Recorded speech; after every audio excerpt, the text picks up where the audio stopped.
Senator Pat Toomey from Pennsylvania. Good morning, Senator. How are you? Good morning, Gary. I'm great. Thanks for having me. Always a pleasure to have you aboard. I wanted to ask you for a little civics lesson this morning.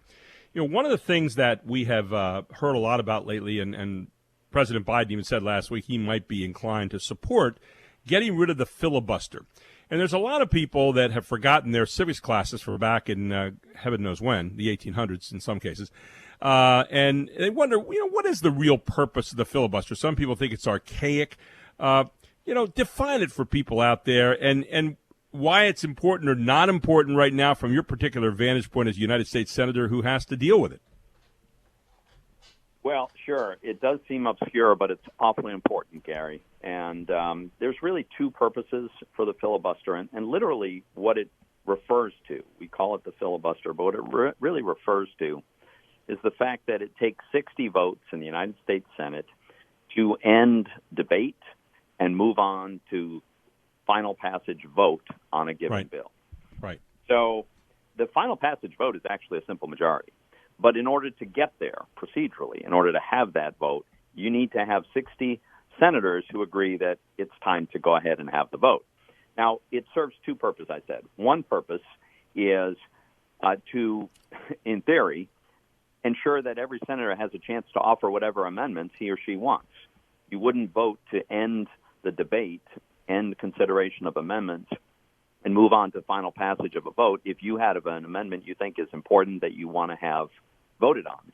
So that's one purpose for which it has long served. But the other is the more important and fundamental one, which is this is how, since neither party has 60 votes in the Senate except very infrequently, right? The Democrats did briefly in the beginning of the Obama years.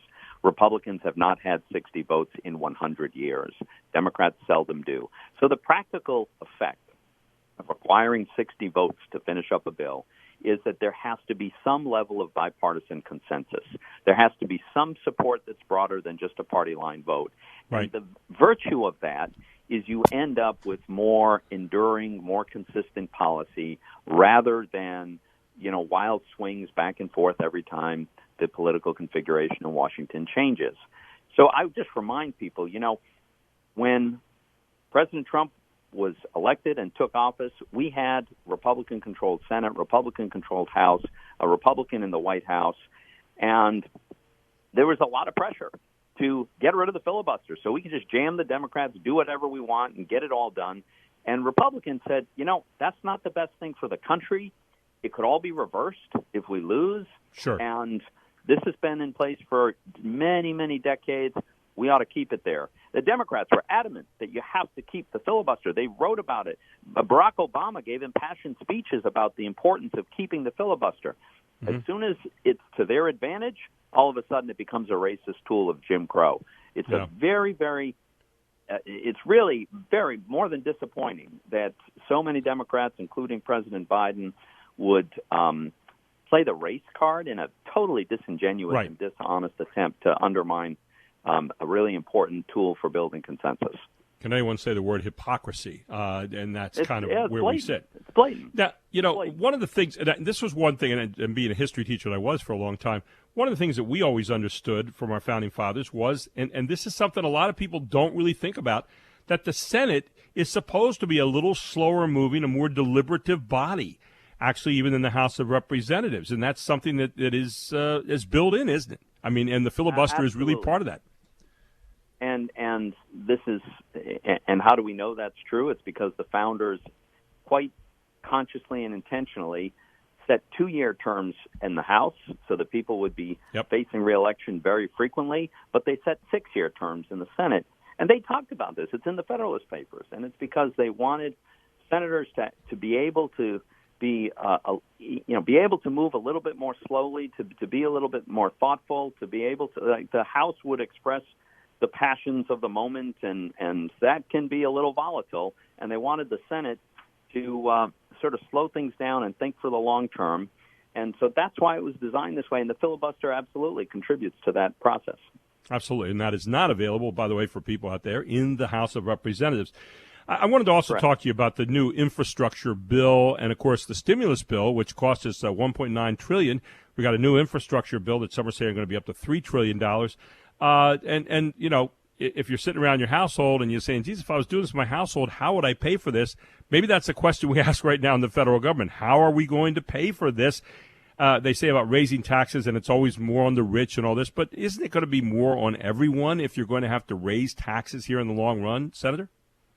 Here's the problem. With all of the spending that they have already done and now threatening to do much more in addition, there aren't enough rich people to pay for it all. If you took all the income from rich people, you still you'd make a dent in it, and that's it. The big bulk of income in America is the middle class.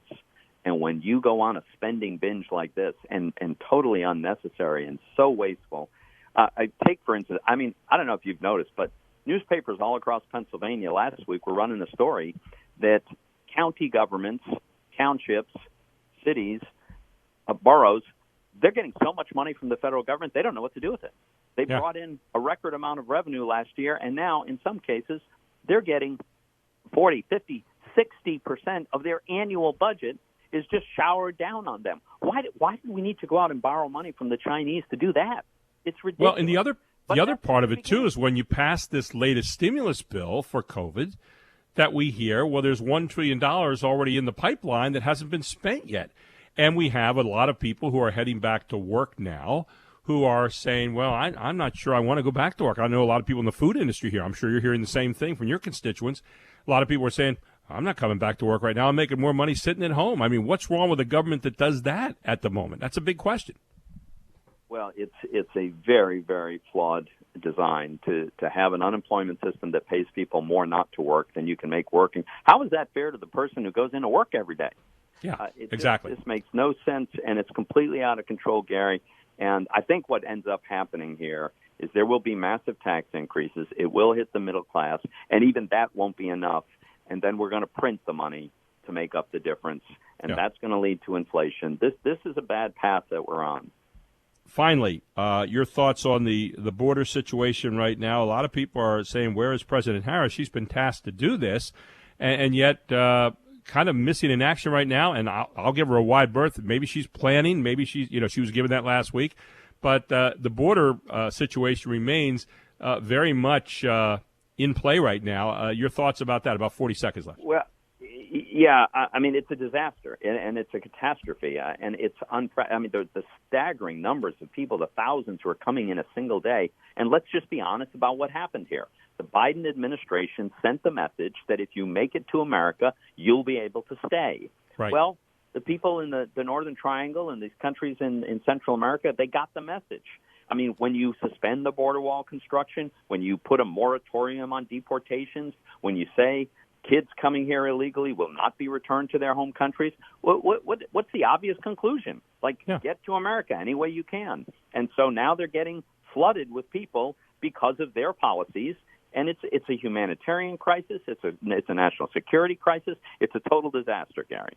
And I think blaming it on the Trump administration is disingenuous right now. It's not their problem. It was not something that they created here. And they're saying because of the unfriendly treatment. And yet we're seeing pictures of kids who are in the same kind of thing. So it's amazing to watch right now, Senator.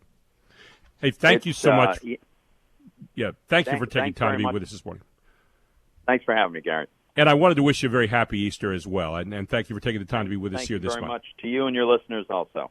Thank you. Senator Pat Toomey with us here on WSBA Morning News with Gary Sutton.